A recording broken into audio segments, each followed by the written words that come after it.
स्वागत है दोस्तों एक नई वीडियो और एक नई एक्सप्लेनेशन के साथ। आज मैं एक्सप्लेन करने वाला हूँ मनी हाइस्ट सीजन 4 के एपिसोड 3 को। यदि आपने इसके पहले के एपिसोड को नहीं देखा है तो इस वीडियो के बाद जरूर से देख लेना, जिसका लिंक मैंने डिस्क्रिप्शन और आई बटन में दे दिया है। तो बिना टाइम वेस्ट किए चलते हैं वीडियो की ओर। एपिसोड 3 की शुरुआत ठीक उसी जगह से होती है जहां पर पिछला एपिसोड खत्म हुआ था, यानी कि उस ऑफिसर के स्विमिंग पूल में कूदने के बाद प्रोफेसर और मार्सिला उसे नीचे जाकर पूल में डूबने से बचाते हैं और फिर उसे ऊपर लाकर अपने लिए काम करने का ऑफर देते हैं। इसके बदले में प्रोफेसर उसे 1 मिलियन यूरोज देता है और उसे ये भी बताता है कि हमने तुम्हारे पूरे घर में और तुम्हारे बीवी के गाड़ी में भी नकली बॉम्ब लगा दिए हैं, क्योंकि अगर तुम हमारा काम करते हुए पकड़े भी गए तो ये बॉम्ब तुम्हारे लिए ढाल का काम करेगी। लोग बस यही सोचेंगे कि तुमने अपनी फैमिली को बचाने के लिए ये सब किया है, पर वो ऑफिसर उनकी बातें मानने के लिए तैयार नहीं होता है। जिस पर प्रोफेसर कहता है कि हम ये नकली बॉम्ब की जगह असली बॉम्ब भी लगा सकते हैं, इसलिए तुम्हें बस ये डिसाइड करना है कि तुम्हें पैसे और इस ढाल के साथ काम करना है या उस औरत के साथ जो लोगों को इनलीगली अरेस्ट करके टॉर्चर करती है। इसके बाद वो ऑफिसर सारा कुछ उगलना शुरू कर देता है। जब प्रोफेसर को रकेल के जिंदा होने की बात के बारे में पता चलता है तो वो उस ऑफिसर को एक घड़ी देता है और कहता है कि तुम इस घड़ी को रकेल के सामने ले जाना। इसे देखते ही वो समझ जाएगी कि मुझे उसके जिंदा होने की बात के बारे में पता है। दूसरी तरफ बैंक ऑफ स्पेन में डेनविर मोनिका के लिए अपनी रिलेशनशिप को बचाने के लिए एक सोने का चेन बनाकर उसे देने के लिए जाता है, और मोनिका और रियो को एक दूसरे के करीब देखकर वो वहां से लौट जाता है। वहीं बोगोटा नायरोबी के लिए एक खास तरह का व्हील चेयर बनाकर लाता है, क्योंकि वो बंदा नायरोबी से मन ही मन प्यार करने लगा था। तभी हमें एक फ्लैशबैक में दिखाया जाता है कि इस हाइस्ट के दौरान रकेल ने अपनी माँ को फिलीपींस में कॉल किया था और उसके बाद उस फोन को माइक्रोवेव में जला दिया था, ये सोच के कि ये वैन पकड़े जाने के बाद भी पुलिस को कभी कोई सबूत हाथ न लगे।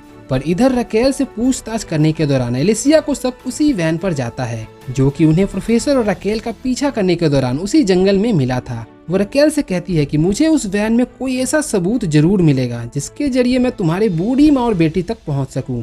इसलिए वो रकेल के सामने एक ऑफर रखती है कि वैन में जो भी सबूत मिलेगा जिसके जरिए तुम्हारे माँ और बेटी तक पहुंचा जा सके, वो उस सबूत को मिटा देगी, पर बदले में उसे अपने आशिक प्रोफेसर का पता बताना होगा। पर रकेल उल्टा एलिसिया को ये बोलकर चुप करा देती है कि वो अपने जोश और जुनून को यूं जाया ना करे, क्योंकि ये डिलीवरी के टाइम काम आ सकते हैं। उसी वक्त प्रोफेसर का भेजा वही ऑफिसर एलिसिया को कॉफी देने के बहाने इन्वेस्टिगेशन रूम में जाने की कोशिश करता है, पर कर्नल तमायो उसे ये बोल के रोक लेता है कि एलिसिया रकेल से पूछताछ में लगी है, इसलिए इस वक्त उसके पास कोई भी नहीं जा सकता। दूसरी तरफ बैंक ऑफ स्पेन में टोक्यो ने कंट्रोल को हाथ में लेने के बाद पलेर्मो को उसी वक्त बैंक के सिक्योरिटी गार्ड के साथ बांध दिया था। फिर पलेर्मो उसी सिक्योरिटी गार्ड को अपनी पट्टी पढ़ाना शुरू करता है कि उसके आदमियों और पुलिस के बीच हुई झड़प से पुलिस अभी बिल्कुल शांत बैठी है और वो अभी कुछ समय तक कोई भी एक्शन नहीं लेने वाले हैं। पर अगर तुम चाहो तो बैंक के अंदर रहते हुए प्रोफेसर के लिए मुसीबत खड़ी कर सकते हो। फिर पलेर्मो उसे हथकड़ी से अपने हाथ को निकालने की एक टेक्निक को बताता है कि अपनी अंगूठे की हड्डी को डिसलोकेट कर अपने हाथ को हथकड़ी से निकाल सकते हो, और ये काम तुम्हें रियो के पहरा देने के दौरान ही करना होगा। अगर तुम उसके सामने से भागोगे भी तो वो तुम पर गोलियां नहीं चला पाएगा, क्योंकि उसकी पूरी तरह से फट चुकी है, यानी कि वो बंदा बिल्कुल डिप्रेशन में है। बैंक के बाहर उस वैन की जांच करने के लिए रकेल के एक्स हस्बैंड एल्बर्टो और उसकी टीम को बुलाया जाता है। वहाँ उन्हें वैन की जांच करने के दौरान एक सबूत हाथ लग ही जाता है, यानी कि वो सिम कार्ड जिसे रकेल ने अपनी माँ से बात करने के बाद फोन सहित ही माइक्रोवेव में जला दिया था। अब पुलिस के पास एक ऐसा सबूत था जिसके जरिए वे लोग रकेल की बूढ़ी माँ और उसकी बेटी तक पहुँच सकते थे, और उनके जरिए रकेल को ब्लैकमेल कर उसे प्रोफेसर और उसके सारे प्लान के बारे में सभी चीजें उगलवा सकते थे। पर कर्नल तमायो को पता नहीं क्यों ये लगता है कि प्रोफेसर ने जानबूझकर ये सबूत छोड़ा है ताकि वो हमें गुमराह कर सके, जिस पर एल्बर्टो उसे यकीन दिलाते हुए कहता है कि इस सिम कार्ड के बारे में उसने काफी रिसर्च किया है, जिससे उसे ये पता लगा है कि ये सिम कार्ड को खरीदने के बाद से मात्र एक बार कॉल किया गया है, और वो भी फिलीपींस में, यानी कि हो सकता है कि रकेल की फैमिली उसी जगह पर हो। और यहीं से प्रोफेसर की एक और बार उल्टी गिनती शुरू हो जाती है।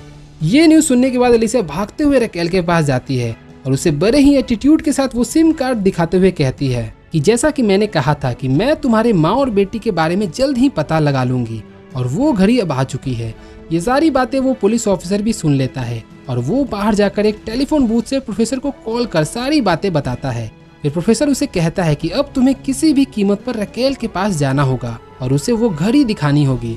इसके बाद प्रोफेसर बैंक ऑफ स्पेन में टोक्यो को कॉल करता है और उसे कहता है कि उसे पलेर्मो को जाकर उसका एक मैसेज देना होगा कि रकेल अभी भी जिंदा है और उसे रकेल को वहाँ से निकालने के बारे में प्लानिंग करनी होगी। पर टोक्यो उसके पास जाने से मना करती है और कहती है कि वो बंदा एक साइको है, वो मेरी बात कभी नहीं मानेगा। पर प्रोफेसर उसे समझाते हुए कहता है कि हमें पलेर्मो को प्लान के प्यार में फंसाना होगा। उसमें चाहे कितना भी ईगो भरा हो, वो सभी को धोखा दे सकता है, पर वो अपने प्लान को फेल होता हुआ नहीं देख सकता। फिर टोक्यो जाकर ये बातें पलेर्मो को बताती है, पर वो बंदा उल्टा उसी पर अपना ईगो दिखाना शुरू कर देता है।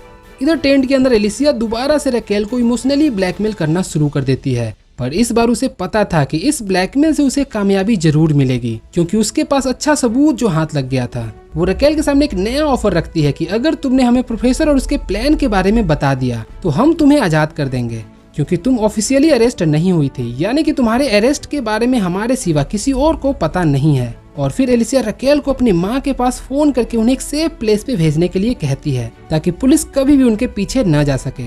और इस तरह एलिसिया का वो दांवपेच कामयाब होता दिखने लगता है। अब रकेल को कोई दूसरा ऑप्शन नजर नहीं आता है और वो फोन उठाकर अपनी माँ को फोन लगाने लगती है। पर इसी दौरान वो ऑफिसर रकेल को कॉफी देने के बहाने वहाँ पहुँचता है। रकेल उस घड़ी को देखकर सारा कुछ समझ जाती है और फिर वो अपना इरादा बदल लेती है।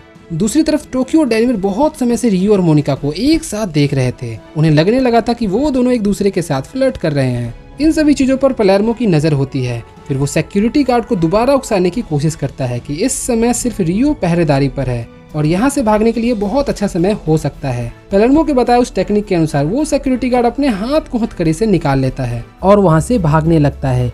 बंदूक होने के बावजूद भी रियो उसे रोक नहीं पाता है और डिप्रेशन की वजह से उसकी धड़कनें तेज होने लगती है। वहीं दूसरी ओर नैरोबी होश में आने लगती है और इसी के साथ ये एपिसोड यहीं खत्म होता है। बाकी के एपिसोड मैं अपने चैनल पर जल्द ही लाने वाला हूँ। वीडियो पसंद आई हो तो वीडियो को लाइक कर चैनल को सब्सक्राइब जरूर कर लेना, क्योंकि आपको यहाँ ऐसे ही वेब सीरीज और मूवीज की एक्सप्लेनेशन वीडियो मिलने वाली है। तो मैं मिलता हूँ आपसे एक नई वीडियो और एक नई एक्सप्लेनेशन के साथ। Till then take care and bye bye.